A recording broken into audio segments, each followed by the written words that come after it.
Salut! Je suis en train de passer la panos, comme on dit en Suisse, de faire passer la serpillière. Et puis je fais le ménage en écoutant la Bible, la parole de Dieu. Je prie, c'est des super moments. Je vous encourage, vraiment, c'est cool.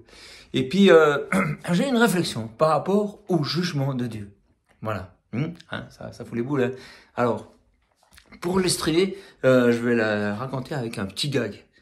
C'est-à-dire que il y a la petite Émilie qui va voir sa maman et lui dit mais pourquoi il y a de l'orage? Qu'est-ce que ça signifie? Et puis sa maman lui dit ah c'est Dieu, il est fâché, il gronde. Ah ok, chaque fois qu'on fait une bêtise il gronde. Okay. Puis voilà, le temps passe et puis un jour la petite fille elle voit 3 pruneaux sur la table, elle sait que qu'elle n'a pas le droit de les prendre mais elle les prend, tu vois. À ce moment-là, il y a un orage terrible, un terrible orage qui gronde.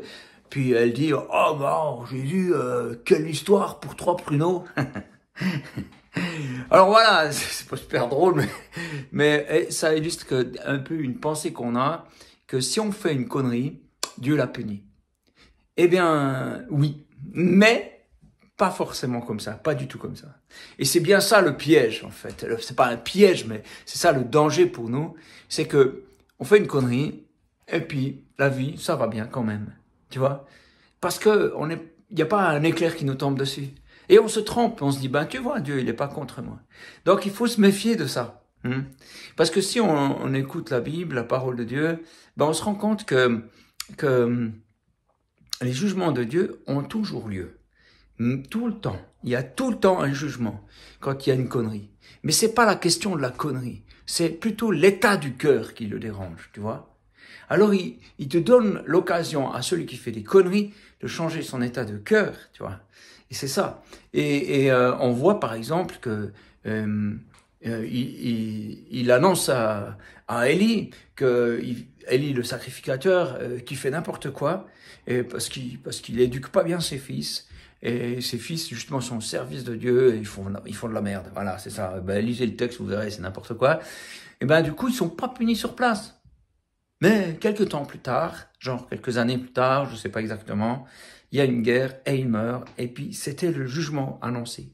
Mais c'est pas chaque fois que quelqu'un meurt que c'est un jugement. Parce que la mort est qu'un passage vers l'au-delà. C'est juste que, par exemple, il y a aussi l'histoire de Saül. Saül, Dieu lui dit, eh ben, écoute, puisque tu t'es détourné de moi, ben, je vais mettre un autre gaillard comme roi et ce sera plus toi. Mais le truc, ça se passe pas tout de suite. Même si ça le poursuit toute sa vie, ça se passe que plusieurs années plus tard et le roi David prend sa place. Voilà. Donc, bref, en général, Dieu prend de temps. Il n'est pas pressé. C'est pas l'immédiat, c'est pas le fast-food. Mais, quand il y a une grande concentration du Saint-Esprit, une présence de Dieu, c'est souvent immédiat. Ben, on voit Samuel est fâché parce que les gens ont manqué de respect avec Dieu, puis tout de suite il y a des éclairs. Ouais, alors là, les éclairs, ça signifie ça. Mais il y a aussi quand il y a le Saint-Esprit souffle chez les actes des apôtres, quoi. Et puis que il y a un roi qui dit qu'il est Dieu, tu vois, puis qui laisse dire. Puis du coup, il y a un ange qui vient, qui lui ouvre ses entrailles. Enfin, les gens ont probablement pas vu l'ange, ils ont juste vu un mec se vider de ses entrailles. Mais bref, il y a des jugements. De toute façon, il y a un jugement dernier, celui qui arrive après notre vie, et puis où toute notre vie sera passée en lumière, et on devra rendre compte de tout ce qu'on a fait de faux. Mais, il y a aussi le sacrifice de Jésus. Et ça, on oublie. Le sacrifice de Jésus qui a payé pour nos fautes. C'est pourquoi mettez-vous en paix avec Jésus.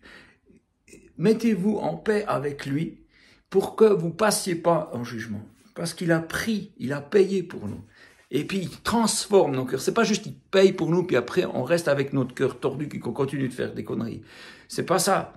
Oui, on fait des conneries tout le temps, mais il change nos cœurs, tu vois. Et c'est pas juste, voilà, je crois en Jésus, c'est vraiment l'accepter dans nos vies, qui change nos cœurs, nous transforme. On a été purifiés par le sang de Jésus qui, à la croix, a pris toutes nos fautes.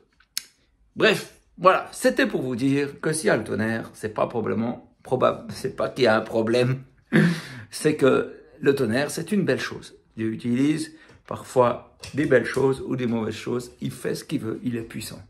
Bref, j'espère que ce petit message que je vous dis comme ça, qui vous fait du bien. Et puis, ayez confiance, Dieu est une bonne personne. C'est quelqu'un de juste, de bienveillant. Et c'est pour ça qu'il a payé pour vos fautes. Je vous encourage à vous régler, de vous mettre en paix avec lui. Allez, à plus. J'ai le bras qui fatigue à force de tenir ce téléphone. Ah